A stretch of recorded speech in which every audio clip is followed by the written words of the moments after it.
திருவாக்கும் செய்தரும் கைகூட்டும் சென்றோர் பெருவாக்கும் வீடும் பெருக்கும் உருவாக்கும் ஆதலால் வானோர் மாணி உடத்தானை காதலால் போக்குவரத்து என்று விநாயகர் பெருமானை வழங்கி மண்கண்ட வெண்குடை கீழாக ஏற்பட்ட மன்னரும் என் மண்கண்டளவிற்கு பணியை செய்வாய். படைப்போல் முதலாம் மின்கண்ட தெய்வம் பல்கோடி உண்டேனும் உன்போல் கண்கண்ட தெய்வம் உள்ளதோ சகல கலாவடியே என்று சரஸ்வதியை வணங்கி நான் பிறந்த மண்ணிலே வீட்டிலிருந்து அரபாளித்துக் கொண்டிருக்கும் வேதனாய்க்குள்ள முறை சாந்தனாக வணங்கி இன்றைய தினம் அந்த கோட்டத்தில் இருந்து நமக்கு அரபாளித்துக் கொண்டிருக்கும் முருகப்பெருமானுடைய அருளால் இந்த மாலை பொழுதிலே இந்த இனிய நேரத்திலே நாம் சைவ சபைய பக்த சபை என்ற இந்த நிர்மாணத்திலே இறையருளால் இருக்கின்றோம். இன்றைய தினம் நாம் பார்க்கவிருக்கின்ற செய்தியானது பகிர்ந்து கொள்ள வேண்டியது, நாம் சிந்திக்க வேண்டியது பெண்ணாகி ஆணாகி என்றான் அவன் என்ற தலைப்பிலே இறை சிந்தனையை பகிர்ந்து கொண்டிருக்கின்றோம். பொதுவாக சிவன் கோவில்களுக்கு, ஏன்னா ஆணாகவும் பெண்ணாகவும் இருந்தார்கள் சிவபெருமான் மட்டுமே. சிவன் கோயில்களுக்கு செல்கிறோம் என்றால் நாம் பார்ப்பது என்னென்ன, லிங்க திருமேனி. லிங்க திருமேனி சிவன் என்றால் நமக்கு லிங்கம் தான் முதல்ல ஞாபகம் வரும் இல்லையா? அதுக்கப்புறம் தான் நாம் போகின்ற கோயில்களுக்கு ஏற்ப இருக்கின்ற சிலாரூபங்கள். இப்போ கும்பகோணம் அந்த மாதிரி பகுதியெல்லாம் போனீங்கன்னா லிங்க திருமேனிக்கு பின்னதாகவே சிலாரூபமாக மனித வடிவிலேயே அம்மையப்ப காட்சி தருவாங்க. நமக்கு ஏகாம்பரேஸ்வரர் கோயில் அப்படிதான் இருக்கும். இப்போ லிங்க திருமேனியாக இருக்கின்ற இறைவன் அதிலிருந்து நமக்கு அருளாசி செய்து கொண்டிருக்கின்ற லிங்க திருமேனி, வில்வத்தலம், ருத்ராட்சம், திருநீர், திருவைந்தெழுத்து, இது எல்லாமே இறைவனை குறிக்கக்கூடிய குறியீடுகள். இல்லை இதில் மட்டும்தான் இறைவன் இருக்கிறாரா அப்படின்னு கேட்டால் அப்படி கிடையாது. இந்த பிரபஞ்சம் முழுக்க உயிர்கள் அனைத்திற்கும் ஊடுருவி நின்று அருள்பாலிக்கக்கூடியது சொல்லணும். அப்படி இருக்கின்ற இறைவனை நாம் உருவம், அருவம், அருவுருவம் என்ற வகையில் நாம் வகுப்பு செய்யணும். உருவம் என்கிற போது நமக்கு நம்மை போலவே சிலாரூபங்கள் வடிவமைக்கப்பட்டிருக்கும். இறைவனுடைய திரு அவதாரத்திற்கு ஏற்ப மனித வடிவிலேயே நமக்கு உருவமாக காட்சி தருவார். அதே போல அருவம் என்று சொன்னால் இந்த சிலவாலயம் என்று சொல்லக்கூடிய வெட்ட வெளியாக இருக்கிற இடத்துல இறைவன் அருவமாக இருக்கின்றார். அரு உருவம் என்று சொல்லுகிற போது அதுதான் நமக்கு லிங்க திருமேனி. உருவம் இருக்கும், ஆனால் அதிலிருந்து வருகின்ற சக்தியானது நமக்கு அருவமாகத்தான் தெரியும். அதே போல பார்த்தீங்கன்னா மற்ற சிலாரூபத்தில் இருப்பது போல லிங்க திருமேனிக்கு இந்த குழல் பொறிகள் இருக்காது இல்லையா? நெற்றிக்கண் இருக்கு இறைவனுக்கு, முக்கண்ணன் என்ற சிறப்பு பெயரே இருக்கிறது. ஆனாலும் நமக்கு சிலாரூபம் என்று பார்க்கிற அரு உருவத்தில் லிங்க திருமேனி முழுமையாக தெரியாது இல்லையா? எல்லாமே மறைந்து தான் காட்சி தருவாங்க. இப்போ சிவபெருமான் என்றால் ஒடுக்கத்திற்குரியவர், உயிர்கள் அனைத்தையும் ஒடுக்கக்கூடியவர் சிவபெருமான் இல்லையா? பிரளயம் வந்த பிறகு நமக்கு முக்தி தருவதும் வீடு பேர் பெறுவதும் இறைவனால் மட்டுமே முடியும். எந்த கடவுளர்களும் அந்த தொழிலை செய்வது கிடையாது. பஞ்ச கிருத்திகையிலே இறைவன் என்ன பண்றாரு? படைத்தல், காத்தல், அருளல் அப்படிங்கிறது எல்லாமே வேணும். மறைத்தல், அருளல் அப்படிங்கிறத செய்யறாரு இல்லையா? படைத்தல், காத்தல், அழித்தல், மறைத்தல், அருளல், இது எல்லாமே பஞ்சகிருத்தின்னு சொல்லக்கூடிய ஐந்தொழிலை செய்யக்கூடியவர் சிவபெருமான். அப்போ இறைவன் சிவபெருமான் ஒடுக்கத்திற்குரியவர் என்கிற போது நம்ம நடைமுறையா பார்த்தீங்கன்னா யாராவது ரொம்ப வேலை செய்துக்கிட்டு இருந்தாலும் அல்லது நாமளே நமக்குள்ள செவனேன்னு உட்காரு அப்படின்னு சொல்லுவோம். ஏன் அழகுல இருக்க செவனே உட்காராம கேட்டோம். நான் பாட்டு செவனேன்னு தான் இருந்தேன், இது நடக்குது எனக்கு அப்படின்னு தான் நம்ம சொல்லுவோம். ஏன்னா அப்போ சிவன் அவர் அமைதியாக தான் இருப்பார், எப்போதுமே நிட்டையில தான் இருப்பார். ஞானத்தில் தவத்தில் இந்த பிரபஞ்சத்திற்கு நன்மை கிடைக்கும் போட்டு இறைவன் அமைதியாக இருக்கக்கூடியவர். அதனால அன்பே சிவம். அவர் எதையும் எதிர்த்து செய்ய மாட்டார், எல்லாவற்றையும் ஈர்க்கக்கூடியவர் இல்லையா? ஈர்த்தியனை ஆட்கொண்ட எந்தை பெருமான் அப்படின்னு மாணிக்கவாசகர் சொல்றார் இல்லையா? அதற்கிணங்க இறைவன் அமைதியாக இருக்கிறார். நாம மனித அளவில் பார்க்கிற போது ஒரு இடத்துல அமைதியாக இருந்துட்டோம் அப்படின்னா என்ன பண்ணுவோம்? என்ன பெருமான் இருக்கான், ஏதாவது பேசுனேன், என்ன எப்படி பேசுனா சுத்தவங்க இல்லை நக்கல் பாக்கு கொடுத்த மாதிரின்னு சொல்லுவாங்க இல்லையா? கேட்டிருக்கோம், காட்சி நல்லா சொல்லலாம் கேட்டிருக்கோம். அப்போ அசையாமல் அப்படியே இருக்கக்கூடியது சிவம் என்று நம்மளே சொல்லிக்கிறோம் இல்லையா? அப்போ அப்படி இருக்கின்ற சிவன் எப்பொழுது அசைவை கொடுக்கிறார் என்றால் நமக்கு தெரியுமா? தெரியாது. அதுதான் அருவமாக இருந்து காட்சி தரக்கூடியது. அப்போ இறைவனுக்கு அசைவு இருக்கின்றது என்பதை நாம் எதன் மூலம் அறிகிறோம் என்றால் நடராஜ பெருமான் தான் அவருக்குள்ள தத்துவம். இறைவன் ஆடலரசன், பிள்ளை அம்பலன் ஆடுகிறதுனால இந்த பிரபஞ்சம் அசைகிறது என்று நமக்கு புலப்படுகிறது. அப்போ இறைவன் அசையாமல் இருக்கிறான் என்கிற பொழுது அதற்காக அவன் சக்தி எப்படி இருக்கிறான் என்று நம்ம சொல்ல முடியுமா? இறைவன் நடராஜ பெருமான் என்ற தத்துவத்தை தவிர ஏனையவற்றில் அவர் அருளாசி செய்கிற போது அமைதியாக நமக்கு காட்சி தருகிறார் என்று நாம் அறிகின்றோம். அதே சமயம் அந்த மாதிரியான திருக்காட்சி காணுகிற போது இறைவன் நடராஜ பெருமானாக இல்லாமல் மற்ற சிலாரூபமாக நாம் பார்க்கிற போது அவர் அசைவற்று இருப்பதனால் அவருக்குள் சக்தி இல்லை என்று நம்மால் சொல்ல முடியாது இல்லையா? ஒரு சக்தி இல்லை என்று சொல்ல முடியாது. ஏன் அப்படின்னா இறைவனுக்குள் ஒடுக்கம் இறைவி. இறைவனுக்குள் ஒடுக்கம் இறைவி. எப்படி அதை நாம புரிஞ்சுக்கிற மாதிரி சொல்லணும் அப்படின்னா, இறைவன் தன்னுடைய ஆற்றலை சக்தி வடிவாக வெளிப்படுத்துகிறார். ஆற்றல் இருக்கு இல்லையா? இறைவனுக்குள்ளே ஆற்றல் இருக்கு. பிரபஞ்சத்தை கட்டி வைக்கலாம் சாதாரணமாக. நம்ம வீட்டை பராமரிக்கிறதே என்னென்ன பாடுபடுறோம் இல்லையா? ஒரு 4 பேர் 5 பேர்.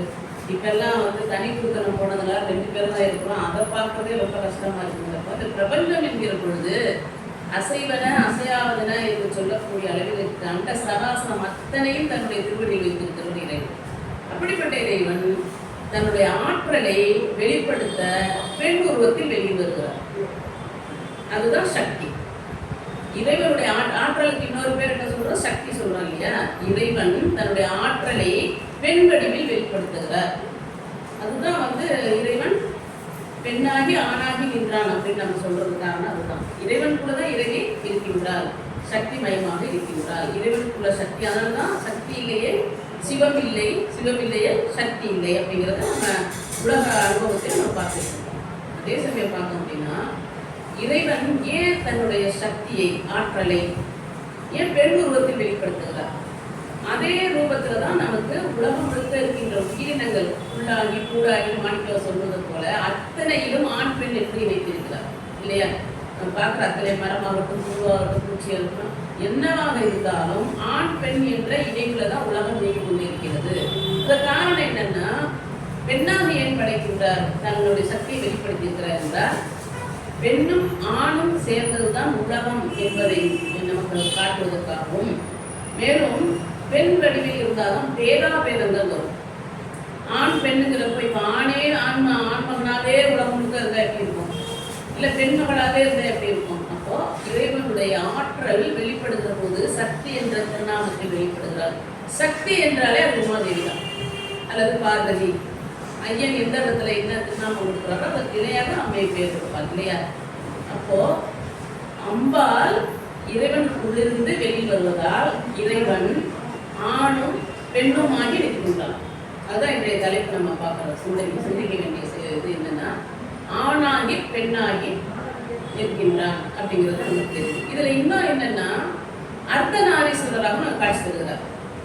அர்த்தநாரியாக இருக்கிறத மாணிக்கவாசகர் உத்தரகோச மங்கையில இருக்க நீத்தல் பதிகம் அப்படின்னு நீத்தல் விண்ணப்பம் பதிகம் கொடுத்திருக்கிறார். அதுல பாத்தீங்கன்னா ஆணாகி பெண்ணாகி அழியுமாகி அப்படின்ற ஒரு வரி வரும். நம்ம அந்த காலகட்டத்துல அந்த சொல்லாளட இருந்திருக்கிறோம். அழி என்ற சொல் இருந்திருக்கிறது. அது காலப்போக்கில் என்னது கேலிக்குரியதாகவும் அப்படி இருக்கின்ற உருவங்களை பார்த்து சமுதாயத்தை ஒதுக்கி வைத்ததாலும் அல்லது வேண்டாத செயல்பாடுகளுக்கு அவர்களை ஈடுபடுத்தினாலும் அதை நாம இப்ப மாற்றி திருநங்கை அல்லது திருநங்கி என்று சொல்கிறோம். அதிகப்படியான திருநங்கைகளை தான் நம்ம பார்க்கிறோம். இப்ப அவங்களுக்குள்ள ஆணும் பெண்மாக சேர்ந்துதான் இறைவன் இருக்கிறான் என்பதற்கு தான் அர்த்தநாரீஸ்வரர் நம்ம காட்சி தருகிறார். எப்படி பார்க்கணும் அப்படின்னா இறைவன் சக்தியாக வெளிப்படுகிற போது பெண்ணாக வெளிப்படுகிறார். சக்தி எங்கிருந்து வருகிறது என்றால் இறைவனுக்குள்ளிருந்து தான் வெளிப்படுகிறது. சக்தி என்றாலே அவருக்குள்ளிருந்து வருவதால் அதுவே உமையாகவும் அதுவே பார்வதி என்றும் பல நாமங்களை அம்பாள் கொடுக்கிறார். எந்தெந்த இடத்திற்கு நம்ம பிரயோகித்து வணங்குகிறோமோ அதற்கு ஏற்ப அம்பாள் பெயர் கொடுத்து இறைவனுக்கு இறைவி இணையாக இருக்கக்கூடிய இறைவி. நீங்க நம்ம வீடுகளே பார்த்தீங்கன்னா வீட்டு குடும்ப தலைவன் என்ன வேலை செய்கிறாரோ அதே குடும்ப தலைவியும் செய்யணும் இல்லை. இப்போ ஆரம்ப காலத்துல நம்ம பாட்டிமார்கள்லாம் காலத்துலலாம் எல்லாமே வந்து இல்லத்தரசிகளாக தான் இருந்திருக்கிறாங்க. அதை நம்ம எடுத்துக்கிறோம். இப்போ உள்ள காலகட்டத்துக்கு ஒரு வீட்டில் ஒரு மாவட்ட ஆட்சித்தலைவர் இருக்கிறார் அப்படின்னா மனைவி அதே வேலையில் தான் இருக்கணும் கிடையாது. அவங்க வேலையாக இருக்கலாம், வேற அலுவலர்கள் இருக்கலாம். ஆனால் இறைவன் என்று சொல்லக்கூடிய சிவபெருமான் செய்கின்ற அத்தனை வேலைகளையும் செய்யக்கூடியவர்கள் இறைவன். அதனாலதான் சூழப்படை, நெற்றிக்கண், பிறைச்சந்திரன் எல்லாமே இறைவிக்கும் உண்டு. நீங்க வேற எந்த கடவுளும் நம்ம பார்க்க முடியாது. இப்போ வந்து என்னன்னா இறைவனை போல அவதாரங்களுக்கு இறைவனிடமிருந்து அந்த சிவபெருமான் எடுக்கிற அவதாரங்கள் இருப்பாங்க. அதுக்கு மேல இந்த சூழப்படை காலப்பேரவனா சூழம் வச்சிருப்பாரு அப்படின்னா அதை விடுத்து பிற கடவுளர்களுக்கு இருப்பது கிடையாது. தேவர்களுக்கு யாருக்குமே அந்த மாதிரியான இது இல்லை. அதாவது எப்படின்னா இறைவனுக்குரிய எல்லாமே இறைவிக்கு இருக்கிறது. காரணம் என்னன்னா இறைவி இறைவனுக்குள்ளிருந்து வருகிறாள். ஒவ்வொரு ஆணுக்குள்ளும் பெண் இருக்கிறான், ஒவ்வொரு பெண்ணுக்குள்ளும் ஆண் இருக்கிறான். சாதாரண நடைமுறை வாழ்க்கையில நம்ம பார்க்கலாம். எப்படி பார்க்குறோம்? எல்லாரும் பார்க்குற எல்லாருமே ஆணாகத்தான் இருக்காங்க, பெண்ணாகத்தான் இருக்கிறார்கள் அப்படின்னு நம்ம பார்க்காம சில இடங்களில் நம்ம பார்க்குறோம். சில பெண்கள் பார்த்தீங்கன்னா இந்த தென் மாவட்டங்களில் பார்த்தீங்கன்னா பெண்களே பனைமரம் ஏறுவாங்க, பெண்களே மீன் பிடிக்க சொல்லுவாங்க. பெண்கள் வந்து பல இடங்களில் வந்து விமான ஓட்டியார்களாகவும் ரயில் ஓட்டுநர்களாகவும் இருக்கிறாங்க பாருங்க.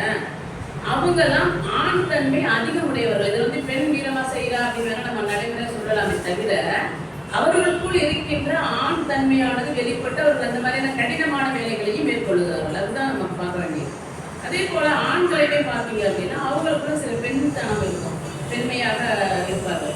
அதற்கு சில இடங்களில் நம்ம வந்து கொஞ்சம் பேசுறதுக்கு தான் இருந்தால் கூட சில இடங்களில் வந்து மனைவியை பிரிந்தவர்கள் அல்லது இறந்து ஏதாவது மனைவி இல்லாமல் வாழக்கூடியவர்கள் தங்களுடைய பிள்ளைகளை தாங்களே பராமரிப்பார்கள். இளம் வயதாக இருந்தாலும் குழந்தைகளாக இருந்தாலும் தாங்களே பராமரித்து இந்த குழந்தைகளை ஒரு வழிக்கு கொண்டு தான் இருப்பாங்க. அவங்களுக்குள்ளலாம் தாய் உள்ள இருக்கும், அவங்களுக்குள்ள பெண்மை இருக்கும். ஆக இறைவன் எந்த உயிருக்குள்ள இருந்தாலும் ஆணாக இருந்தாலும் பெண்ணாக இருந்தாலும் அவர்களுக்குள்ளும் ஆணும் பெண்ணுமாக இயங்குகிறான். நம்ம உடலுக்குள் இருக்கின்ற இந்த உயிருக்கு உரியவன் யாருன்னா இறைவன் தான். இறைவன் என்றாலே அது சிவபெருமான் மட்டும்தாங்க. நம்ம வந்து அதில் வந்து இறைவன் அப்படின்னு நம்ம அவங்கவுங்க வணங்குறோம். நம்ம எத்தனையோ குல தெய்வம் வணங்குறோம், இஷ்ட தெய்வம், காவல் தெய்வம், இப்படி பல தெய்வங்களை வந்தாலும் அதெல்லாம் தெய்வங்கள் என்ற வரிசையில் வரும். ஆனால் பெரும் கடவுள் என்று சொன்னாலே பிறவா யாக்கை உடையவன். அவனுக்கு பிறப்பு இறப்பு என்பது கிடையாது. அதனாலதான் அவர் வந்து நமக்கு வந்து வீடு பேர் கொடுக்கக்கூடிய சக்தி அவருக்கு இருக்கு. எப்படி சொல்லலாம் அப்படின்னா ஒரு நோயாளி வந்து இன்னொரு நோயாளியை குணப்படுத்த முடியாது இல்லையா? பிறப்பு இறப்பு இல்லை, அதனாலதான் அவர் பிறவாமை நிலையில் இருக்கிறார். அதனாலதான் வீடு பேர் என்ற வகையிலே அந்த உயிர்களுக்கு பிறவாமையை கொடுக்கிறார், புத்தி கொடுக்கிறார். புத்தி என்பது வேறு, வீடு பேர் என்பது வேறு. புத்தி என்பது ஒரு நிலையில் பெருவாழ்வு பெற்று அவருடைய திருவடியில் இருப்பது. வீடு பேர் என்பது அதையும் தாண்டி அவருடைய கலந்து விடுவது. ஆக அந்த நிலையெல்லாம் கொடுக்கக்கூடிய சக்தி யாருக்கிட்ட இருக்குன்னா இறைவன்கிட்ட தான் இருக்கு. சக்தி என்றால் உண்மையம்மை. ஆக உண்மையம்மை இறைவனுக்குள்ள தான் வெளிவருகிறார். வெளிவருகிறான் என்பதை எப்படி நம்ம இன்னும் கூட உணர்ந்து கொள்ளலாம் அப்படின்னா அந்த ஆண் மகனாக இருக்கக்கூடிய அந்த சிலாரூபத்திலே அந்த காட்சி தரக்கூடிய இறைவன், ஆண் மகனாக காட்சி தரக்கூடிய இறைவன் உள்ளாக பெண்ணாக இருக்கிறாள் இறைவி என்பதை நாம் எப்படி அறிந்து கொள்ளலாம் என்றால் பிரளயம் வருவாங்க. முழுக்க பிரபஞ்சமே ஒரு தடவைக்கும் ஒரு யுகத்திற்கும் அழிந்து பிரளயத்தினால் அழிந்து மீண்டும் புதுப்பிக்கப்படும். அது இறைவனால் தான் புதுப்பிக்கப்படும். அந்த நேரத்தில் தேவர்களாக இருக்கின்ற திருமால், பிரம்மதேவர் எல்லாருமே நவகிரகங்கள் அத்தனை உயிர்களும் அழிந்துபட்டு இறுதியாக இறைவன் மட்டுமே இருப்பான். அதற்கு பிறகுதான் வந்து திரும்ப வந்து இந்த யுகமானது ஆரம்பித்து இந்த பிரபஞ்சம் பிறப்பிக்கப்பட்டு இந்த உலகமானது இயங்கக்கூடிய சூழ்நிலை வரும். அது ஒரு யுகத்துக்கும் அப்படி வந்துட்டே இருக்கும். அப்படி வருகிற பொழுது அம்மை என்ன பண்ணுவா? பிரம்மதேவனும் திருமால் அதன் அடுத்த ஏன் பிரம்மதேவனை திருமாலை நம்ம சொல்றோம்னா நம்ம தேவர்களுக்கெல்லாம் தேவன் மகாதேவன். அவருக்கு அடுத்து நம்ம வணங்குறது யாருன்னா பிரம்மனையும் திருமாலையும் தான். மும்மூர்த்திகள்ல கூட ருத்ரன் வர்றாரு இல்லையா? அதனாலதான் நான் வந்து இந்த தேவர்கள் என்று அவங்களை முதன்மைப்படுத்துறேன். அவங்கெல்லாம் வந்து அழிந்துபட்டு தான் புதுசா வர்றாங்க அப்படின்னா அப்ப அம்பாள் எங்க போவா அப்படின்னா இறைவனோடு கலந்து விடுவார். அவர் எப்படி கலந்துறா அப்படின்னா இறைவன் காபாலி என்ற பெயர்ல வராருங்க. கபாலி அப்படின்ற பேர்ல கபாலீஸ்வரர்னு சொல்றோம் இல்லையா? அந்த கபாலின்ற நேரத்துல அந்த பேர் கொடுத்து இறைவன் வருகிற போது இந்த பிரளய சமயத்துல அப்பதான் காட்சி தருவார். கபாலிங்கிறதுக்கு அவருக்கு நிறைய இடத்துல பேர்கள் மாறும், அதாவது நிகழ்ச்சிகள் மாறும். பேர் அதே தான் கபாலீஸ்வரன். எப்பெல்லாம் மாறும் அப்படின்னா, அவர் பிரம்மதேவருடைய தலையை கொய்கிற போது, பிரம்மதேவருடைய தலையானது அவர் கையிலே ஒட்டி கொண்டு காபாலம் ஒட்டி கொண்டிருக்கிற போது கபாலி என்ற பெயர் பெறுகிறார். அப்பதான் வந்து அன்னபூரணி அண்ணன்கிறார். அப்புறம் அந்த கபாலமானது கீழே விழ அந்த கபாலமானது போய்விடுகிறது, இந்த பிரம்மகத்தி தோஷம் போய்விடுகிறதுன்னு சொல்றோம். அதே போல பார்த்தீங்கன்னா, நம்ம தாயின் வயிற்றில் இருக்கிறப்போ நமக்கு உயிர் இருக்கணும் இல்லையா? உயிர் வந்து எப்போ இறைவன் கொடுப்பாருன்னா, இந்த உச்சி குழின்னு சொல்லுவாங்க. நம்ம குழந்தைங்களாம் பார்த்துருக்கோம். உச்சி குழின்றதை வந்து குளிச்சுக்கிட்டே இருக்கும். பிறந்த குழந்தை கூட 4 மாதம் வரை கூட உச்சியில் கை வைக்க கூடாது. அந்த குழையின் வழியாகத்தான் இறைவன் உயிரை செலுத்துகிறான் அப்படின்னு சொல்றாங்க. அப்போ அதுக்கு முன்னாடி வந்து குழந்தை உண்டான பிறகு தாய்க்கு தெரியும் அந்த துடிப்பு எப்படி இருக்குன்னா, அப்புறம் எப்படி அந்த உயிர் அப்பதான் கொடுக்குறாரு. அதுக்கு முன்னாடி எப்படி அந்த உயிர் இருந்தால் தானே துடிக்க முடியும் அப்படின்னா, தாயின் தந்தையின் உயிர்ப்பு இருக்கு பார்த்தீங்களா? தாயிடம் தந்தையிடம் வந்து நம்ம எப்படி வரோம் நமக்கு தெரியாது. உயிர்ப்பு இருந்தால் தான் நம்ம வெளியில் வரோம். அதே போல தாயிடம் இருந்த அந்த உயிர் இரண்டும் சேர்ந்து இந்த உயிரை துடிக்க வைக்கிறது. அப்ப இறைவன் வந்து உயிரை கொடுக்கிறப்ப தான் தனி ஒரு ஆன்மாவாக இருக்கிறது. அதனால நம்ம இப்ப பிள்ளைங்களை சொல்றதா இருக்குன்னா, அவராக தனித்தனி ஆன்மாங்கிறத நம்ம புரிஞ்சுக்க மாட்டேங்கிறோம் பெற்றோர்கள் அப்படின்னு நம்ம சொல்றோம். அப்போ அந்த இடத்துல எப்படி அந்த கபாலத்தின் வழியாக இறைவன் உயிரை கொடுக்கிறாரோ அப்பொழுது அவருக்கு கபாலி என்று பெயர். இதை விட இருக்க அந்த அம்பாளானவள் எப்படி உள்ளாக இறைவனுக்கு ஒடுங்குகிறாள் என்ற அந்த பிரளய சமயத்தில் சதி என்ற பெயரில் கபாலமாக தோன்றி இறைவனுடைய கபால மாலையிலே அம்பையை சேர்ந்துடுவார். அப்படிதான் அவன் சேர்றான். அதனாலதான் அந்த நேரத்திலேயே இறைவனுக்கு கபாலி என்று பெயர். ஆக இறைவியை உள்ளடக்கி இருப்பதால் இறைவன் ஆணும் பெண்ணுமாக இருக்கின்றான். நமக்கு காட்சி தரும் பொருட்டாக ஆணும் பெண்ணுமாக இணைந்து அர்த்தநாரீஸ்வரராக வருகின்றார் அப்படிங்கிறத நம்ம புரிஞ்சுக்கணும். அதே சமயம் பார்த்தீங்கன்னா, நமக்கு திருஞான சம்பந்தர் இறைவனை பார்த்து அம்மையே அப்பா என்று குரல் கொடுத்து அவருடைய திருச்செவி விழுந்து அம்மையே இறங்கி வந்து இறைவன் சொல்வதற்கு இணங்க அம்மையே இறங்கி வந்து அவருக்கு ஞானப்பால் கொடுத்துருந்தாரு இல்லையா? அப்போ உங்க அப்பா வந்து கேட்கிறாரு, இந்த கதையெல்லாம் நமக்கு தெரியும், இந்த திருச்சங்கெல்லாம். ஆனா நல்லதவற்றை நம்ம அடிக்கடி சிந்திக்கணும். நல்ல விஷயங்களை அடிக்கடி சிந்திக்கிறது மனமும் உடலும் தூய்மையாகும் என்பது கருத்து. அந்த வகையில் பார்க்கிற போது இந்த திருஞான சம்பந்தர் என்ன பண்றாரு, அவங்க அப்பா வந்து கேட்கும்போது என்ன சொல்றாரு, யாருக்கு வந்து எச்சி பால் குடிச்சு அப்படின்னு கேட்கிறாரு பாருங்க அவங்க அப்பா. இப்போ வந்து என்ன சொல்றாரு, அவர் என்ன சொல்றாரு, தோடுடைய செடியன் அப்படின்னு தான் ஆரம்பிக்கிறார் இல்லையா? முதல்ல அவர் பாடின முதல் 3 திருமுறைகள்ல முதல் திருமுறையில முதல் பாடல் தோடுடைய செடியன் அப்படின்னு தான் ஆரம்பிக்கிறார். இப்போ தோடு யார் போட்டிருப்பா? பெண்கள் தான் போட்டிருப்பாங்க.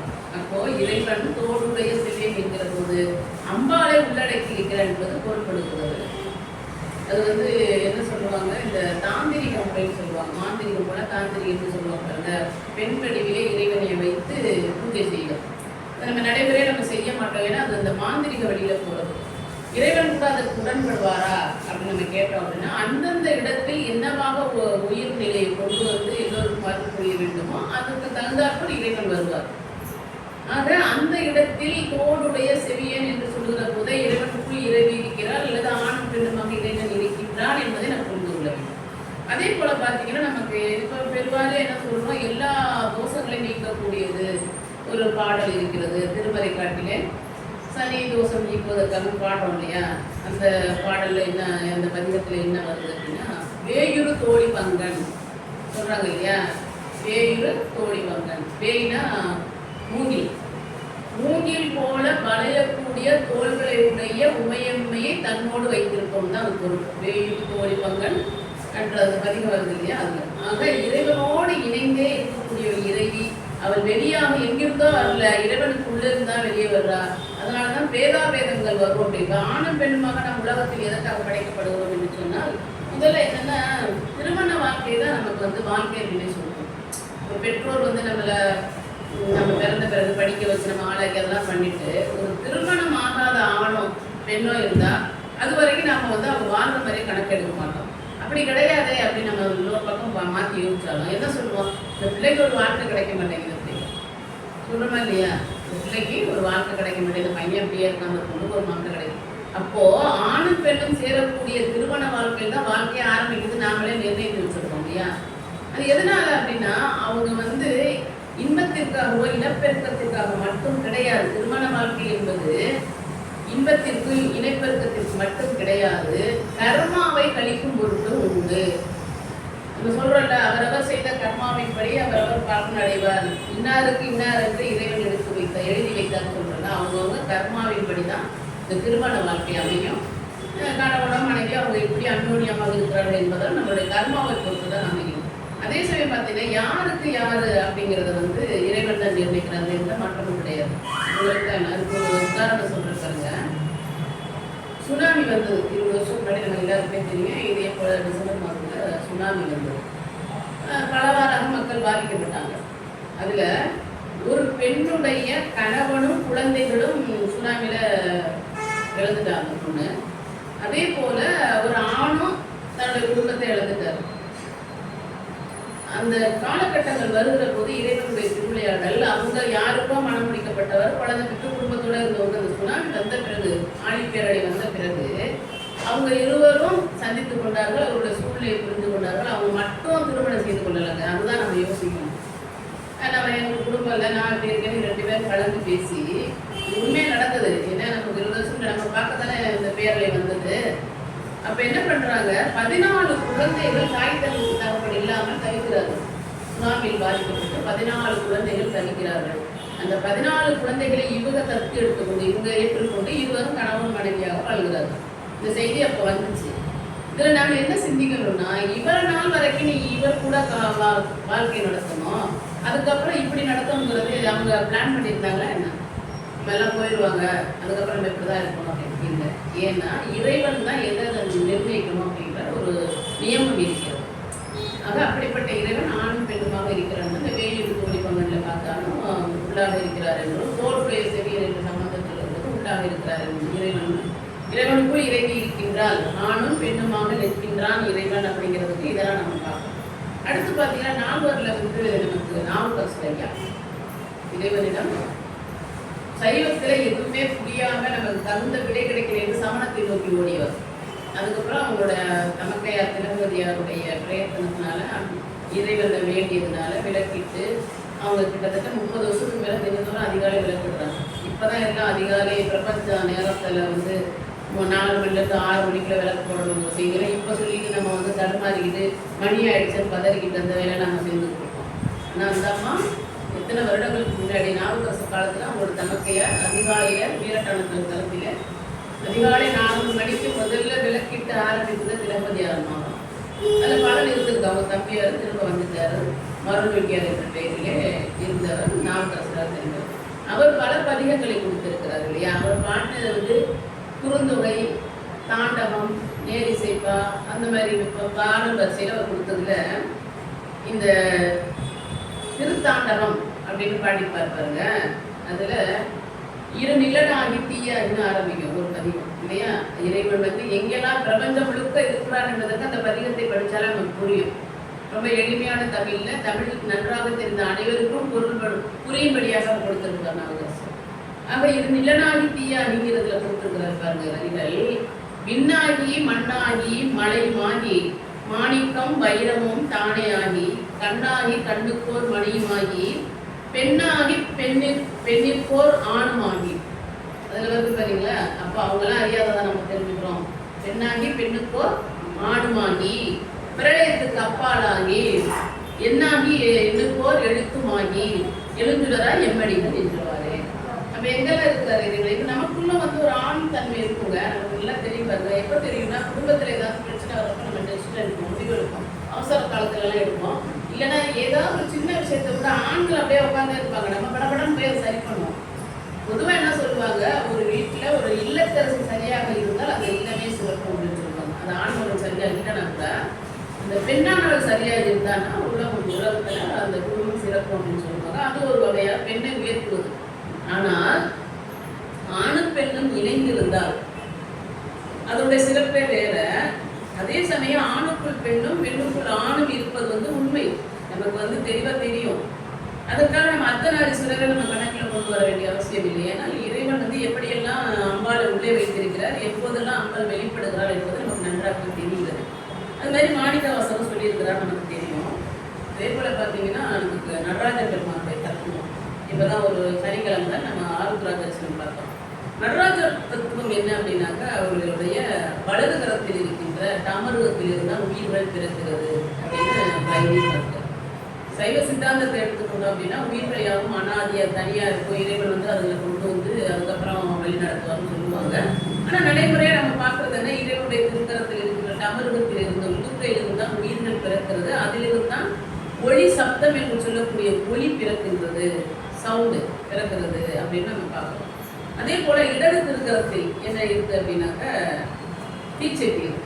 தீச்சட்டி என்ன பண்ணோம், நம்மளுடைய வல் வினைகளை எல்லாம் பொசுக்கி விடுவதற்காக அதில் இருக்கிறது. மேலும் அது ஒளி தரக்கூடியது, லைட்டிங்.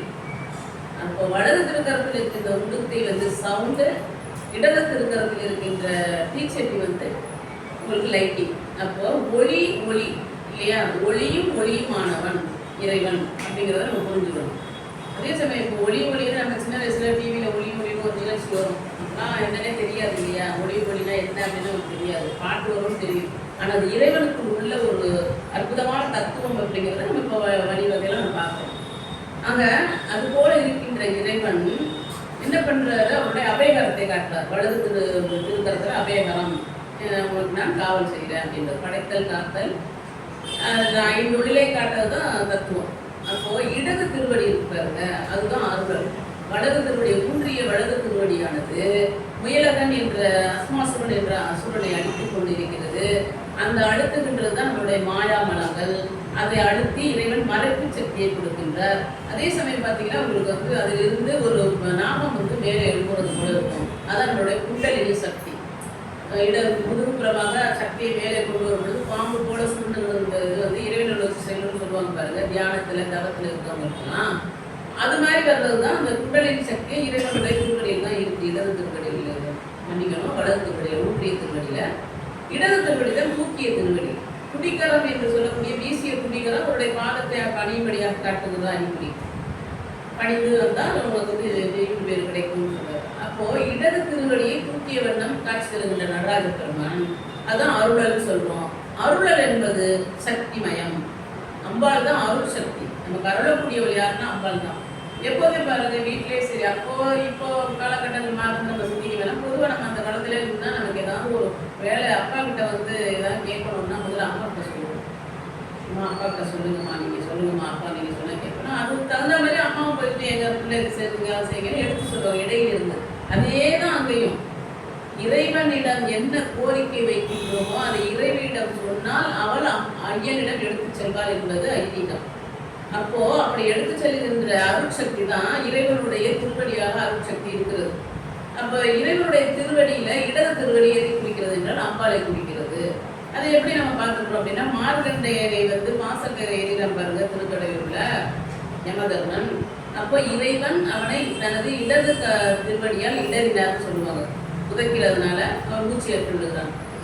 அம்பாலை சேர்த்து வைக்கிற போது அர்த்தநாரீஸ்வரராக நம்ம முன்னதே பார்த்தது போலவோ எதனால அம்பாள் உள்ளே இருக்கிறனால இடது பக்கம் தான், இடது பாகத்தில் அம்பாலை ஏற்றிருக்கோம். மாதொரு பாகன் என்ற பெயர் வருகிற போது இடது பாகத்தில் தான் அவர் வச்சிருக்கிறார். இப்ப இடது பாகத்தில் இருக்கின்ற அம்பாளுடைய திருவடி தான் இடது திருவடி. அப்ப நடராஜ பெருமானுடைய இடது திருவடியில் அம்பாள் தான் இருக்கிறார் அருள் சக்தியாக. அப்ப இறைவன் நடராஜனாக நமக்கு காட்சிக்கிற போது கூட அம்மையோடு சேர்ந்துதான் இருக்கின்றார், அருள் சக்தியாக இருக்கின்றார் அப்படிங்கிறத நம்ம புரிஞ்சுக்கலாம். அதே சமயம் பார்த்தீங்கன்னா நமக்கு வந்து திருமூலருடைய திருமந்திரம், அதுல பார்த்தீங்கன்னா நவ சக்திகளை பற்றி அவர் சொல்லியிருக்காரு. மனோன்மணி, பலப்பிரதானி, காளி, ரௌத்ரி, சர்வ பூததாரிணி, சேட்டை, வாமை அப்படின்ற சக்திகள் பேரெல்லாம் அதில் சொல்லுவார். அந்த சக்தியோட உள்ளார்ந்து இருக்கிறது எல்லாருமே இறைவனுடைய அருள் தான். ஏன்னா யாதொரு தெய்வம் தாண்டியும் அங்கே மாதொரு பாகனாக இருக்கக்கூடியவர் சொல்றாங்க. இங்கே புறச்சமயமாக இருந்தாலும் இந்த உலகத்தில் எந்த சமயமாக இருந்தாலும் சரி, இல்லை நம்ம இந்துக்கள்லேயே இருக்கின்ற 60 சமயமாக இருந்தாலும் சரி, எந்த இறைவன் அதாவது எந்த கடவுள் எந்த தெய்வம் வந்து நமக்கு அருள் புரிந்தாலும் அது எங்கிருந்து அந்த அருள் சக்தி நமக்கு கிடைக்குதுன்னா இறைவனுடைய அருளால் தான் நமக்கு கிடைக்குது. சிவபெருமானுடைய அருள் ஆக்கையினால தான் நமக்கு இந்த தெய்வங்கள்லாம் அருள் புரியுது. நவகிரகமாக இருக்கட்டும், எதுவாக இருக்கட்டும், அப்படியாக காட்சி செலுத்துறது. இங்கே இன்னும் நம்ம பார்க்க போனால் அந்த பிரேமி, வைஷ்ணவி, மகேஸ்வரி, கௌமாரி, மாராகி, இந்திராணி எல்லாம் சொல்கிறோம் பாருங்க, அதுக்கு எல்லாமே இணை தெய்வமாக ஆண் தெய்வம் பார்த்துருக்கோம் இல்லையா. பிரேமினாக்க பிரம்மதேவன், இப்போ மகேஸ்வரினா மகேஸ்வரன், அப்புறம் வைஷ்ணவிங்கிறப்ப திருமால், வாராகினாக்க பைரவர், இந்திராணி அப்படின்னா இந்திரன், ஜெயந்திரி அப்படின்னு சொல்லுவாங்க. அதுபோல் சண்டி, காளி அது மேலே இருக்கிறவங்கலாம் நமக்கு வந்து கால பைரவர். அது இது மாதிரிலாம் சொல்லுவோம் இல்லையா. அப்போ இணையாக இறைவனுக்குள் இணைந்து இருப்பதனால தான் அந்த சக்தி வெளிப்படுகிற போது இந்த பேர் கொடுத்தாங்க. பிரம்மனுக்குள்ளிருந்து வருகின்ற வெளி சக்தியானது நமக்கு பிரேமி என்ற பெயரில் வெளிவருகிறது. இப்போ நம்ம வெகுவாக வணங்கக்கூடிய தெய்வம் என்னன்னா வாராகி இல்லையா. வாராகி கால பைரவர், அவருடைய சக்தி தான் வாராகியாக வெளிப்படுகிறது. அம்பாளுடைய படையில அவ தான் தேவதையாக நிற்கிறார், படை தளபதியாக நிற்கிறாள். இப்போ நிறைய வாராகியை பற்றிய கதைகள்லாம் நம்ம பார்த்துட்டு இருக்கோம், நிறைய பேர் வணக்கம் செய்திருக்கோம். அப்படி அம்பாலும் சுவாமியுமாக இருந்து நமக்கு அருள்பாலிக்கின்ற பிரபஞ்சத்திலே அம்பாள் தனித்து இயங்குவது கிடையாது. ஏன்னா இறைவனுடைய சக்தி தான் அவள். அப்போ இறை சக்தியானது உள்ளிருந்து வெளிப்படுவது என்கிற போது இந்த உமையம்மையானவள் பெண் வடிவில் இருப்பதனால், அவள் இறைவனுக்குள் இருப்பதனால் இறைவன் ஆணாகவும் பெண்ணாகவும் இருக்கிறார். அதுதான் நம்ம புரிஞ்சுக்கணும். அதே போல மாணிக்கவாசர் சொல்றது, இவர் நாவுக்கரசர் சொல்றது போல பெண்ணுக்கு ஒரு ஆண் மாதிரி சொன்னது போல மாணிக்கவாசகர் எடுத்துக்கணும் அப்படின்னா இந்த மார்கழி மாதம் நம்ம என்ன அதிகமாக மார்கழி மாதம்னா திருவம்பாவை திருப்பள்ளியை வச்சு ஆரம்பிச்சிருக்கோம். திருவம்பாவை பார்க்குற போது மாணிக்கவாசகர் தன்னைத்தானே பெண்ணாக பாவித்து அருடையதுதான் திருவம்பாவைன்னு சொல்றோம். அது ஒன்றும் ஆச்சரியப்பட வேண்டியது இல்லை. ஏன்னு கேட்டால் இறைவனே ஆணும் பெண்ணாக இருக்கிறார் இல்லையா. அவருடைய சக்தி பெற்றவர்களுக்கு தன்னை பெண்ணாக பாவித்துக் கொள்கிறார். பெண்ணாக பாவித்தும் என்னன்னா, இப்போ உங்களுக்கு மோகினியாக பெண் உருவத்தில் வருவார் திருமால் வருவார். மோகினியாக இந்த அமிர்தத்தை எல்லோருக்கும் பகிர்ந்து கொடுத்த போது மோகினியாக வருவார்னு சொல்லுவாங்க. அப்புறம் நம்ம இப்போ இந்த ஐயப்பனாக தான் நம்ம வணங்குகிற காலகட்டம் இல்லையா, இந்த கார்த்திகை மாதிரி மதத்தில் தை மதத்துல எல்லாம். அப்படிப்பட்ட ஐயப்பன் வர்றது கூட முக்கண்ணனும் முந்தனுக்கும் பிறப்படுத்தவர் ஐயப்பன் சொல்றோம். அப்பவும் திருமால் என்ன பண்றாரு, விஷ்ணு பகவான் மோகினியாக வருகிறார். புராணத்தில் பார்த்தா கூட நமக்கு மகாபாரதத்திலே அர்ஜுனன் தலைமறைவாக இருக்கின்ற பொழுது வனவாசம் செய்து அவங்க 12 வருஷம் நம்ம படத்தில் இருப்பாங்க பாருங்க. அப்போ ஒரு விராட நாட்டில் போய் இருப்பாங்க, விராட அர்ஜுனுக்கு கீழே இருப்பாங்க. அங்க அர்ஜுனன் எடுத்த உருவம் என்ன அப்படின்னா பிருகநிலை என்ற பெயரிலே ஒரு பெண்ணிடத்தில் தான் இருப்பார். அதே போல அர்ஜுனன் நாட்டில் இருக்கின்ற பொழுது அவனுக்கு பெண் பார்க்கும் மூலமாக பீஷ்மர் போய் அம்பிகா அம்பாலிகா 3 பெண்களை கடத்தி கொடுத்துருவார் பீஷ்மர். அந்த அம்பிகா என்ற பெண் என்ன பண்ணுவா, ஒருத்தரை விரும்பிக்கிட்டு இருப்பா. அதையும் தடுத்து இவர் கடத்திட்டு வந்ததுனால இவளுக்கு விருப்பம் இல்லை அர்ஜுனன் மேல. விஜயன் வீரன்லாம் சொல்ற அர்ஜுனன் மிக அழகாக இருப்பான்னு சொல்லுவாங்க. அவனே அவளுக்கு பிடிக்காம போயிடுச்சுன்னா அவளுக்கு மனதுக்குள்ள ஒருத்தர் இருக்கலாம் அப்படின்றாங்க. அப்போ அந்த பீஷ்மர் என்ன பண்றாரு, இந்த பெண்ணு மறுக்கவும் அவனுக்கு திருமணம் செய்து கொள்ள மாட்டேன்னு மறுத்துட்டு என்ன பண்றா, திரும்ப அந்த விரும்பின கையை போய் கேட்கிறான். அவன் ஏற்றுக்க மாட்டேங்கிறான்.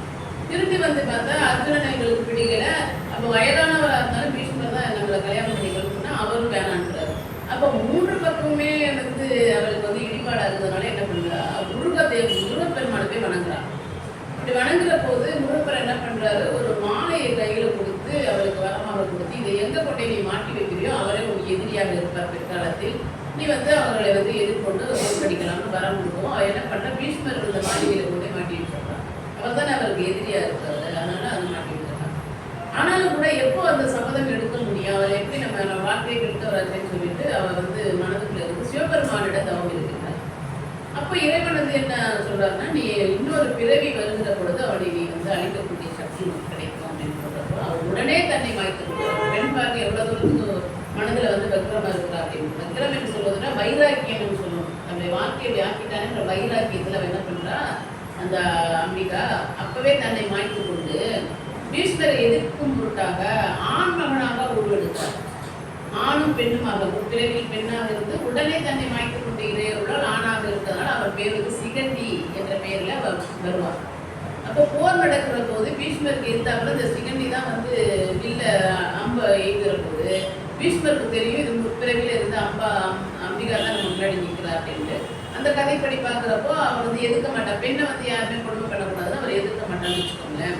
எதுக்காக சொல்றேன்னா, இந்த சிகண்டி என்ற ஆணும் பெண்ணுமாக இருக்கின்ற அந்த திருநங்கையும் இந்த அர்ஜுனன் இருக்கா பாருங்க, பிருகநிலை என்ற பெயரில் இருக்கான் பாருங்க, மாறுவேடத்தில் இருக்கலாம்னு சொல்றோம் இல்லையா. அப்போதும் சரி, இவர் திருமால் மோகினியாக வருகிற போதும் சரி, தன்னுடைய உருவத்தினையும் ஆடை ஆபரணங்களையும் பெண்ணாகவே வாழ்ந்துருப்பாங்க. பார்க்கலாம் இல்லையா. இப்போ திருமால் மோகினி அவதாரத்தில் இருக்கிறாரு அப்படின்னா ஒரு பெண் போல நடையிட்டு பூ வச்சுட்டு உடைகள்லாம் அப்படியே ஆபரணம்லாம் இருக்கும், அதான் மோகினின்னு சொல்லுது. பிருகநிலை என்ற அந்த பெண்ணாக இருக்கக்கூடிய அர்ஜுனனா அப்படிதான் இருப்பான், சிகண்டியும் அப்படிதான் இருப்பான்.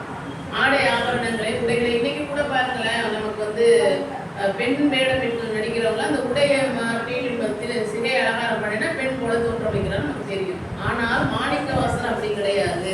மாணிக்கவாசர் அவர் அவராகவே நின்று பாடுகிறார் இல்லையா? இதுக்காகவே எந்த உடையோ ஆபரணங்களையோ மாற்றிக்கொள்ளவில்லை, தள்ளி சிகை அலங்காரம் செய்து கொள்ளவில்லை. ஏனென்றால் அவருக்குள் இறைவன் இருந்து வெளிப்படுகிறார்.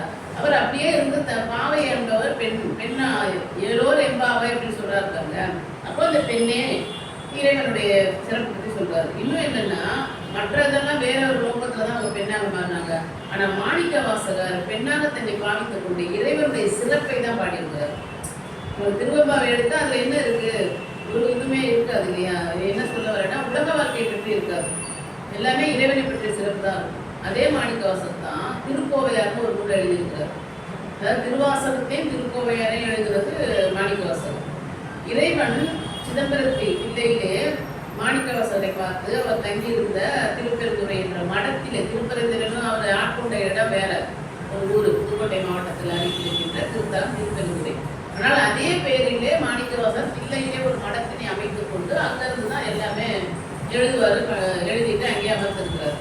அப்பதான் இறைவன் போய் பார்க்கிறாரு. இங்கே வந்து திருவாத ஊரர் என்ற பெயர்ல தான் இருக்கிறாரு. இங்கே திருவாத ஊரர் யார் அப்படின்னு கேட்கிறாரு. இந்த மாதிரி சிறப்பு செய்கிறவர் யாருன்னு கேட்டுட்டு இறைவன் தான் அதை எழுதுறாரு. எல்லாருக்குமே தெரிஞ்சிருக்கும், திருவாசகமும் திருக்கோவையாரும் இறைவனால் கைப்பட எழுதப்பட்டது. மாணிக்கவாசகர் சொல்ல இவர் இறைவனால் கைப்பட எழுதப்பட்டது. எழுதியது மட்டுமல்லாமல் திருச்சிற்றம்பலம் உடையான் என்று கையெழுத்தும் விட்டு கொடுக்கிறார் இறைவன் இல்லையா? எதுக்குன்னா, அந்த மாதிரி எழுதுகிற பொழுது இறைவன் சொல்லிதான் திருக்கோவையாரை எழுதுறாரு. அதுக்கு முன்னாடி என்ன சொல்றாருன்னா, பாவை பாடிய வாயினால் கோவை பாடு அப்படின்றாரு இறைவன். அப்பதான் திருக்கோவையாரை அவர் எழுதுறாரு. எழுதி இறைவன் கை கொடுக்குறாரு. திருக்கோவையாரை வந்து நம்ம வந்து சிற்றிலக்கியம் அப்படின்னு சொல்லி தள்ளி வச்சுருவோம். அதில் வந்து உலக வாழ்க்கையை பற்றி அதிகம் சொல்லியிருக்கணும். ஆனால் நீங்கள் வந்து நம்ம வந்து ஒரு சில காலகட்டத்தை கடந்து வந்தவர்கள் இல்லையா? இல்லற வாழ்க்கையிலிருந்து சிலவற்றெல்லாம் கலட்டி எரிந்து விட்டு நம்ம உள்ள இச்சையெல்லாம் இல்லாத ஒரு சூழ்நிலைக்கு நம்ம வந்துட்டோம். அப்படிங்கிறப்ப நிச்சயமாக நம்ம வந்து திருப்பள்ளி எழுச்சி எப்படி நம்ம பாடுறோமோ, திருக்கோவையாரை எப்படி எடுக்கிறோமோ, திருவாசகத்தை எப்படி அது போல திருக்கோவையாரை நம்ம படிக்கணும். படித்தாதான் இறைவனும் இறைவியும் எப்படி ஆண் பெருமாக இருக்கிறார்களோ அதை வந்து திருக்கோவையாரில் மாணிக்கவாசகர் எப்படி சொல்றாருன்னா, உயிரானது நாயகன், இறைவன் நாயகி அப்படிங்கிற பாவத்தில் தான் அவர் அந்த திருக்கோவையாரில் 450 பாடங்களையும் கொடுத்துருக்கிறார். அப்போ நாயகன் நாயகி பாவத்திலேயே அவர் கொடுத்தாரு அப்படின்னா, எப்பொழுதுமே எதிர்பாலினத்துல தான் ஈர்ப்பு வரும். இப்போ தாய் தந்தை அப்படின்னு நம்ம பொதுவாக உலக வாழ்க்கைக்கு சொல்லிட்டாலும் கூட, ஒரு பெண்ணுக்கு தந்தையாகவோ மகனாகவோ தாத்தா தாத்தா அப்படின்னா ஆண் மகன்கள் எல்லாம் இருக்கிற பேர் வந்து பாசம்னு சொல்லுவோம் இல்லையா? ஆனா எதிர்ப்பாளர்களிடம் இருக்கின்ற அந்த ஈர்ப்பு வந்துன்னா காதல்னு நம்ம சொல்றோம். இந்த காதல்கிற வார்த்தை வந்து தவறானது கிடையாது. அப்ப தவறு அப்படின்னாக்க காதலாகி கசிந்து கண்ணூர் ஈடுபாடு வர வந்து. அதனால அந்த காதலை வெளிப்படுத்தி எப்படி ஆணும் பெண்ணும் இருக்கிறார்களோ அதே போல இறைவனிடத்தில் நீங்கள் அன்பு செலுத்த வேண்டும் அப்படிங்கிறதுக்காக இறைவனை பெண்ணாகவும் நடராஜ பெருமானை பெண்ணாகவும் தன்னை ஆணாகவும் பாவித்த திருக்கோவையாரில் எழுதியிருக்கிறார் மாணிக்கவாசகர். ஆக ஆணும் பெண்ணுமாக இருக்கின்ற இறைவனை நாம் அப்படி பாவிப்பதில் ஒன்றும் ஒரு தவறு கிடையாது. எப்போ அதிகமாக ஈர்க்கப்படும்னாக்கா எதிர்பாலினர் தாங்க ஈர்க்க முடியும். பெண்ணு இப்போ உள்ள கலிகாலம் வந்து நம்ம எல்லாத்துக்கும் சொல்லிடுறோம். இப்போ பார்த்தீங்கன்னா ஆணுக்கு ஆண் திருமணம் செய்யறதுல பெண்ணுக்கு பெண், அதெல்லாம் வந்து என்னன்னு சொல்ல முடியாத வார்த்தை. நல்லனவற்றையும் சொல்ல முடியாதுன்னு சொல்லுவோம், வார்த்தையே கிடையாது அப்படிமோ. இது மாதிரி அப்புடியத்துக்கும் வார்த்தையை இல்லைன்னு சொல்ல முடியும். ஆனால் உலக வாழ்க்கைக்கு என்னன்னா ஆணும் பெண்ணும் சேர்ந்தது தான் உலக வாழ்க்கை. அப்படி வந்து நம்ம எப்படி இல்லற வாழ்க்கையில் இருக்கிற போது எந்த இடையூறும் இல்லாமல் நம்ம அதிலே வைத்திருப்போமோ தாம்பத்தியத்தில், அதே போல நீ எந்த இடையூறுலையும் உன்னுடைய செயலை செலுத்தாமல் இறைவனை நோக்கியே செல்ல வேண்டும் அப்படிங்கிற சாராம்சத்தை சொல்வதுதான் திருக்கோவையார். அதுல ஆண் பெண்ணுக்கு தான் சொல்லி இருக்கிறார். அப்போ ஆணுக்கும் பெண்ணுக்கும் இணையான ஒன்று நம்முடைய வாழ்வில் வர வேண்டும், இணைய வேண்டும் என்பதற்காகத்தான் இந்த ஆன்றோர் சான்றோர்கள் அடியார்கள்லாம் இறைவனையும் தன்னையும் கூட ஆண் பெண்ணாக பாவித்திருக்கிறார். அப்போ எப்படி வந்து அவங்களுக்கு அந்த மாதிரியான ஒரு உணர்வுகளோ அந்த சிந்தனையோ வரும் அப்படின்னா, நம்ம யாரை பார்த்து என்ன பேசுகிறோமோ அதெல்லாம் நமக்கு கிடைக்கும். அதனாலதான் வந்து என்ன சொல்லுவாங்க, சைவர்கள் எல்லோரையுமே திருக்கூட்டத்திலே இருக்கிறோம் அப்படின்னு சொல்லுவார் மாணிக்கவாசகர். எப்பொழுதுமே உடைய அம்பாள் கிட்டையோ இல்லை உனக்கிட்டே இருக்க வேண்டிய உடையார் நடுவு இருக்குன்னு சொல்ல இருப்பாங்க, இருவர் நடுவிலே நான் இருக்கு அப்படின்னு சொல்ல இருப்பாங்க. அப்படி இல்லாமல் இந்த அடியார் கூட்டத்திலே இருக்கணும்னு ஏன் சொல்றாரு அப்படின்னா, அப்பதான் நமக்கு சிவ சிந்தனையிலிருந்து சிதற மாட்டோம். இந்த இடத்துலயே பாருங்க, நம்ம அதை பத்தி தான் சிந்திச்சுட்டே இருப்போம். இதை வந்து படியை விட்டு கீழே இருந்தா நான் நினைப்பேன் பஸ் எப்போ கிடைக்கும்ட்டு.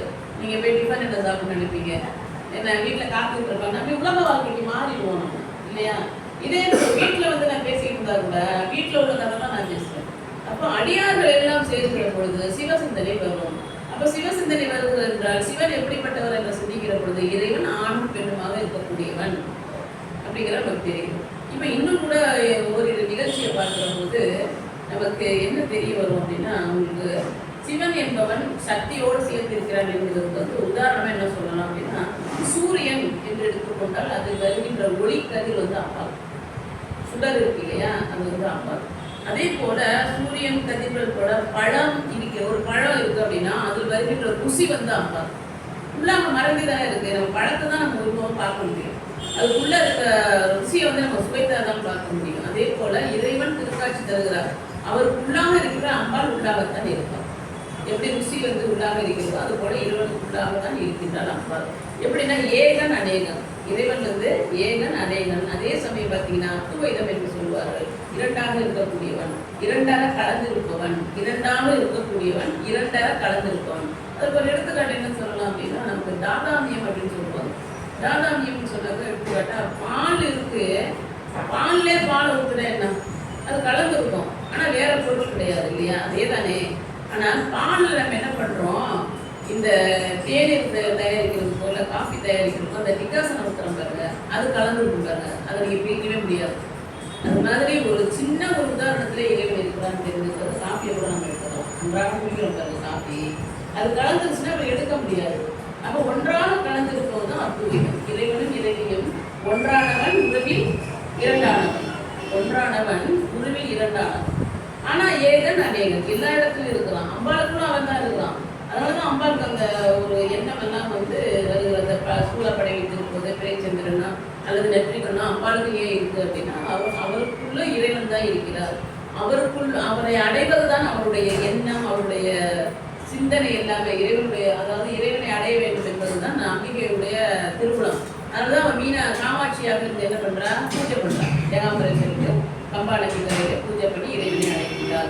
இறைவனை அடைந்த இறைவியும் இறைவனும் ஒருவர் தான் என்பதற்காக தான் நம்ம முன்னதாக என்ன சொல்றோம், நம்ம வந்து பூஜைகள்லாம் நடக்கிறப்ப ஹரஹர மகாதேவா அப்படின்னு சொல்றது என்ன சொல்றோம், நம்ம பார்வதி பதையே அப்படின்ற பாருங்க, அதுக்கப்புறம் தான் ஹரஹர மகாதேவா. அப்போ அம்பாள் முன்னாடி இருக்கிறார், அம்பாள் இறைவனுக்குள் இருக்கிறார், இறைவன் ஆனந்தமாக இருக்கிறார். இன்னும் என்னன்னா, அந்த முனிவர்கள் ரிஷிகள்லாம் இருக்காங்க பாருங்க, அவங்க இறைவனை நோக்கி வேண்டுகிற பொழுது வித்தியாசமான ஒரு முனிவர் இருக்காரு, பிரிங்கி முனிவர் அப்படின்னு ஒரு முனிவர் இருக்கார். அவர் என்ன பண்றாரு, சதா சர்வ காலமும் வந்து தியானத்தில் தவநிலையில் இருக்கிறார். ஆனால் அவருடைய சிந்தனை முழுக்க சிவ பெருமானை மட்டுமே நினைக்கக்கூடியது. அம்பாளை அவர் நினைக்கவே மாட்டார். எனக்கு தேவை சிவபெருமான் தான், அம்பாள் வேற, அது நான் படிய மாட்டேன், அவரை நான் வணங்க மாட்டேன் அப்படின்ற ஒரு தாக்கத்தை வச்சிருக்கிறார். ஆனா இருவரும் ஒருவர் தான் என்று உலகத்தில் காண்பதற்காக ஒரு திருவிளையாடல் நடக்கிறது. அதன்படி பார்க்கிறப்ப அந்த பிரிங்கி முனிவர் என்ன பண்றாரு, இறைவனும் இறைவியும் அமர்ந்து காட்சி தருகிற பொழுது இறைவனுக்கு இறைவிக்கு இடையிலாக முதல்ல வந்து ரெண்டு பேரும் சேர்த்தே சுற்றிட்டு வருவார், அந்த மனித ரூபத்திலே சுற்றிட்டு வருவார். இருவரும் நெருங்கி இருக்கிறார்கள் என்பதனால இறைவனை மட்டுமே வணங்க வேண்டும் என்று ஒரு வண்டு ரூபத்தை எடுக்கின்றார். எடுத்து இடைவெளியில் நுழைந்து வருகிறார். இருவரும் அமர்ந்திருக்கிற பொழுது இடையின் அடியில் இருவருக்கும் இடைப்பகுதியில் இருக்கின்ற இடைவெளியில் வருகிறார். அதை கண்டு அம்பாள் என்ன பண்றா, சபிச்சிருக்கான். இவ்வளவு தூரத்துக்கு நீ விசிரமா இருக்கிற, உனக்கு சக்தி இல்லாமல் போகணும் வந்துன்னா அவர் அப்படியே மயங்கி விழுந்துருந்தாரு இந்த வண்டு ரூபத்திலேயே. அப்புறம் இறைவன் எடுத்து சொல்றாரு, நாங்க இருவருமே ஒருவர் தான், அதனால நீ வந்து ரெண்டு பேருமே சேர்த்தே வணங்கலாம்னு சொல்லி அவருக்கு அருள் அளிச்சு அவருக்கு திரும்பவும் சக்தியை கொடுக்குறாரு. அந்த வண்டு ரூபத்துல அவர் வந்ததுனாலதான் வண்டுக்கு வந்து பிரிங்கி ஒரு பெயர் உண்டு. அதனாலதான் அவருக்கு பிரிங்கி முனிவர் அப்படின்னு சொல்றோம். இந்த பிரிங்கி முனிவருக்கு வந்து எப்படி இருவரும் ஒருவர் என்று காட்சி தந்தாரோ அதே போல அம்பாலும் இறைவன் நமக்கு ஒருவர் தான் பேர் நம்ம கொடுத்துருக்கோம். பிரிங்கி முனிவருடைய வாழ்க்கையை பற்றி நம்ம தெரிஞ்சுக்கணும். இன்னும் பாருங்க, நமக்கு இறைவன் இப்படி வந்தாரு, அப்படி காட்சி கொடுத்தாரு, உள்ளுக்குள்ள வேணுக்கு ஒளிப்பாங்க நம்ம பாடுறோம், உள்ளுக்குள்ள வந்து சதியை வந்து உள்ள கொண்டு வராது, இப்படிலாம் பார்க்கறது வந்து புராண காதைகளில் வந்து அடியாறு பெருமாள் நமக்கு சொன்ன பதியங்கள் வழியாக அறிகிறோம். இதெல்லாம் வந்து நம்ம படிக்கிறது, உரைகள், ஆண்டோர் சான்றோர் சொல்ல வச்சு பார்க்குறோம். அதே சமயம் பார்த்தீங்கன்னா நமக்கு வரலாறு அப்படின்னு ஒன்று இருக்கு. புராணம் என்பது வேறு, வரலாறு என்பது வேறு. புராணத்தில் பார்த்தீங்கன்னா தேவர்கள், அசுரர்கள், இறைவன் அப்படியான ஒரு காட்சிகள் வரும். வரலாறு இருக்கிற போது நாமளும் அதில் இருப்போம், மனிதர்களும் அதில் இருப்பாங்க. அப்படி வர வரலாறு ஒரு சிறப்பாக இறைவன் எப்படி தான் வந்து தனக்கு அவனுக்குள் வந்து பெண் இருக்கிறார் என்று நம்ம எப்படி புரிஞ்சுக்கலாம் அப்படின்னா, நமக்கு வந்து காவிரி நதிக்கரையிலே ஒரு பெண் இருக்கின்றார். காவிரி நதிக்கரையில் ஒரு பெண் திருமணமாகி சென்றிருக்கிறார். நதியின் வடக்கரையில் ஒரு அவருடைய வீடும், தென்கரையில் அவருடைய அம்மா வீடு இருக்கு. அந்த பெண் கர்ப்பவதியாக இருக்கின்றார். அவளுக்கு உதவி செய்வதற்காக அவள் அம்மா வர்றாள். வந்துட்டு வேண்டிய உதவிகள்லாம் செய்துட்டு, கர்ப்பமாக இருக்கிற பெண் அப்படின்னா அவளோட சாப்பிட்றதுக்கு நமக்கு தெரியும், பெண்களுக்கு ஒரு பெண் வந்து கர்ப்பம் தெரிஞ்சால் எப்படியெல்லாம் இயலாமையும் ஆசையும் இருக்கும் அப்படின்னு தெரியும். அதுக்கு வந்த வேலைகள்லாம் அவங்க அம்மா செய்து கொடுத்துட்டு, இப்போ அந்த பிரசவ நேரத்தில் நான் வரேன், இப்போ நான் வீட்டுக்கு போகிறேன், அந்த அம்மா போயிடுறாங்க. போன பிறகு என்ன, காவிரி நதியில் பெரும் வெள்ளம் எடுக்கிறது. வெள்ளம் வந்து பயங்கரமான வெள்ளம், யாருமே குறுக்க போக முடியாத அளவில் வெள்ளம் ஓடிட்டு இருக்கிறப்ப, நதி வந்து வெள்ள பிரவாகமாக ஓடிட்டு இருக்கிறது. அந்த பெண்ணுக்கு பிரசவ வலி வருகிறது. அவள் என்ன பண்ணுறா, பக்கத்தில் யாராவது இருக்கணும், கணவன் வந்து வெளிநாட்டில் வேலை நிமித்தமாக போயிடுறான், பக்கத்தில் யாராவது இருக்கணும் அப்படின்னு அவளுக்கு தோணுது. யாருமே இல்லை உதவிக்கு. அப்போ என்ன பண்ணுவா, அனாதைக்கு ஆண்டவன் தான் அந்த காவல்னு சொல்லுவாங்க பாருங்க. அதே போல் அந்த பொண்ணு அந்த பிரசவம் ஆகிற வழியை தாங்க முடியாமல் ஈஸ்வரன் நோக்கி வந்தாங்க. சிவபெருமானை நோக்கி பெரும்பாரியாக சப்தமிட்டு, இறைவா உனக்கு உன்னைய தவிர எனக்கு யாருமே இல்லை, என்னை காப்பாற்றுறதுக்கு யாருமே இல்லை அப்படிங்கிற அவருடைய ஓலம் கேட்டு அந்த மழை பெய்து வெள்ளம் ஓடிக்கொண்டு இருக்கிற பொழுது அவன் அம்மா வந்துடுறான். அந்த பெண் ஓலமிட்டு இருக்கையில அவங்க அம்மா வந்து பிரசவம் பார்த்து அவளுக்கு எப்படியெல்லாம் அந்த தாயும் செய்ய எப்படியெல்லாம் வந்து செய்யணுமோ, பணிவிடை செய்யணும், அதெல்லாம் செய்து வச்சுட்டு இருன்னு சொல்லிட்டு அவள் போயிடுறான். அவங்க அம்மா போயிடுறான். கொஞ்ச நேரம் கழிச்சு திரும்ப வர்றா, போன அம்மா திரும்ப வர்றா. வந்து கேட்குறா, எப்பமா உனக்கு குழந்தை பிறந்துச்சு, என்னம்மா அப்படின்னு கேட்குறா. அம்மா இப்போதானம்மா நீ வந்த, எனக்கு எல்லாம் செய்த, நீ தானம்மா வந்த அப்படின்னா நான் வரவே இல்லைன்னு அந்த அம்மா சொல்கிற போது, ரத்னாவதி அந்த பிரசவமாக்கப்பட்ட பெண் ஈசரை நோக்கி அழுத அந்த கர்ப்பவதியின் பெண் வந்து ரத்னாவதி. இந்த பெண் அழுது, நீ தானே வந்து பண்ணினேன், என்ன இல்லைன்னு சொல்றியே அப்படின்னு அம்மா பெண் ஆயிடுச்சோன்னா அவள் பதற்ற சமயத்தில் தான் இறைவன் ரிஷபாரூடராக அம்மையப்பராக காட்சி தருகிறார். அப்போ இறைவனே வந்து பிரசவம் பார்த்துருக்கிறாருன்னா, ஒரு பிரசவ இடத்துல இன்னைக்கு வேணா கால மாற்றங்கள்னால இல்லை அதாவது என்ன சொல்றது, அவசர கால சிகிச்சைங்கிறதுனால ஆண் டாக்டர்கள், ஆண் மருத்துவர்கள் பிரசவம் பார்க்குற கதையெல்லாம் நமக்கு தெரியும். ஆனால் ஆண் ரூபத்தில் இருந்தால் பார்ப்பாங்க. இறைவன் நினைத்து இருந்தால் ஆண் ரூபத்தில் இருந்தோ அது அங்கிருந்தே பிரசவத்தை வர வச்சுருக்கோம் இல்லையா, வந்து குழந்தை பிறக்க வச்சிருக்கோம். ஆனால் இறைவன் என்ன பண்ணுறாரு, இறைவனை நினைத்து கொண்டு அவன் அம்மா இல்லைன்னு தானே அவள் அழுறா, எங்கள் அம்மா இல்லையே அப்படின்னு தான் அவள் அழுறா. ஆனால் இறைவன் என்ன சொல்றதுனால அவருடைய அம்மாவின் ரூபத்திலே அவர் வந்திருக்கிறார். அதனால தான் அவருக்கு பேர் தாயுமானவர். இதை விட என்னங்க வேணும், இறைவனுக்குள்ள இறைவி இருக்கிறாள் என்பதோட ஆணுக்குள் பெண் இருக்கிறாள் என்பதற்கு இந்த திருச்சரிதத்தை விட நமக்கு வேற எந்த சான்று வேணும் சொல்லுங்க. அதனால இறைவன் என்பவன் எப்பொழுதுமே தாயாக நம்ம காக்கக்கூடியவன், தந்தையாக தான். நம்ம நவீனத்தில் எத்தனையோ மாற்றங்கள் வாழ்க்கையில் வந்தாலும் கூட இறைவன் என்பவன் நித்தியமானவன் என்பதை நம்ம உணர்ந்து கொள்ள வேண்டும். நம்மளோட குழந்தைகளுக்கோ இது மாதிரி வந்து சின்ன சின்ன கதைகளை சொல்கிறது போது கூட இந்த குழந்தைகளுக்கு இறைவனை பற்றிய செய்திகளை நம்ம எப்படி பெரியவங்களே தன்மாரி போயிடும் சொல்கிறோம் இல்லையா, நம்ம திருக்கூட்டத்திலே இருக்கணும். இப்போ உள்ள காலத்தில் பிள்ளைங்க என்ன பண்ணணும், இந்த கைபேசி வந்துச்சு, அதை கொடுத்தாதான் சாப்பாடு அப்படின்னு அம்மாவே பழக்கிட்டாங்க. அதனால அந்த மாதிரியான காலகட்டம் இருக்கிறப்போ இறை சிந்தனை இல்லை என்றால், இறை சிந்தனை இல்லை எதுக்கு அப்படின்னாக்கா நம்மளுடைய வாழ்க்கையில் ஒழுக்கம் இருக்கும். ஏன்னா இறைவன் ஒருவன் பார்த்து கொண்டிருக்கிறார், நமக்கு வந்து பயபக்தின்னு சொல்லணும். அதுதான் அதனால வந்து இறை சிந்தனையோடு இருப்பதற்கு, இறை பக்தியோடு இருப்பதற்கு நமக்கு வந்து தாயாக தந்தையாக இருக்கக்கூடியவன், அம்மையாக. அதனாலதான் அம்மா அப்பான்னு அவர் அழறாரு ஞான சம்பந்தர். அம்மை என்றோ இல்லை அப்பா என்றோ அழவில்லை, அந்த பிள்ளை என்னப்பன் அல்லவா என் தாயும் அல்லவா அப்படின்னு அந்த நந்தனார் பாடல திரைப்பட பாடலாக இருந்தாலும் நமக்கு ஏற்றபடியாக இருக்கிறனாலும் அதை நம்ம எடுத்துக்கொள்ளலாம். அதே போல பார்த்தீங்கன்னா நமக்கு திருவிளையாடல் படத்துல கூட என்னன்னா, ஒன்றானவன் உருவில் இரண்டானவன், அந்த பாடல் கூட மக்கள் அதெல்லாம் ரொம்ப பரிச்சயமான வேணும், நம்ம கேட்கக்கூடிய பாடல். அந்த மாதிரி பாடல்களை கேட்பதனாலும் இறைவனுடைய அர்த்தநாரீஸ்வரர் என்ற ரூபத்தை பார்ப்பதாலும் இது போல சிறு சிறு கதைகளை கேட்பதாலும் இறைவனுக்குள்ளாக இறைவி எப்படி இருக்கிறாள் என்பதை அறிவதற்காகவும் பல செய்திகள் நம்ம இடம் இருக்கும். சைவத்தில் பார்த்தீங்கன்னா பல செய்தி இருக்கு. அது குறிப்பாக பார்க்கணுன்னாக்கா தோளுடைய செவியன் என்று அந்த ஞான சம்பந்தர் பாடியதும், அதே போல மாணிக்கவாசகர் தன்னை பெண் போல பாவித்துக் கொண்டு துருவம்பாவையை கொடுத்தது அப்படின்னாலும், அதே போல ஆணாகி பெண்ணாகி என்றானது போல பெண்ணாகி பெண்ணுக்கோள் ஆணுமாகி அப்படிதான் வருது. இன்னும் நம்ம சொல்றோம் அப்படின்னா, அந்த உணர்வுகள் எல்லாமே ஆண் பெண்ணுக்கு எப்படி வருதுன்னா தாயின் கருவில் இருக்கும்போதே பொருத்தப்படுது. ஏன்னா தந்தையிடம் தான் நம்ம வரணும் அப்படிங்கிறப்ப அதனுடைய உணர்வுகளும் நமக்கு இருக்கும், தாயோட உணர்வும் நமக்கு இருக்கும். அப்ப தாயாகி தந்தையாக இருக்கிற அந்த உயிரை பூத்தக்கூடியவன் இறைவன் தான். அவனே தாயின் தந்தையாக ஆணும் பெண்ணுமாக இருக்கிற பொழுது நமக்கும் அந்த உணர்வுகள் இருக்கதான் செய்யும். அதனால ஆணுக்குள் ஆணாக, பெண்ணுக்குள் பெண்ணாக, ஆணாகி பெண்ணாகி நின்றான் அவன் அப்படிங்கிற தலைப்பு தான் நம்ம இன்னைக்கு குறுகிய நேரமாக இருந்தாலும் இறைவன் பெற்ற நல்ல செய்திகளை பயிர்ந்து கொண்ட இறையர்களால் இந்த இடத்துல இந்த சபையில இறைவன் நம்மை கூட்டி வைத்து நம்ம எல்லோருக்குமான இந்த செய்திகளை பயிர்ந்து கொள்வதற்காக அந்த தர்மத்தை கொடுத்ததற்காக இறைவனுக்கு நன்றி சொல்லி இத்துடன் நிகழ்ச்சி நிறைவு மகிழ்ச்சி அடைகிறேன். நன்றி, வணக்கம். திருச்சிற்றம்பலம்.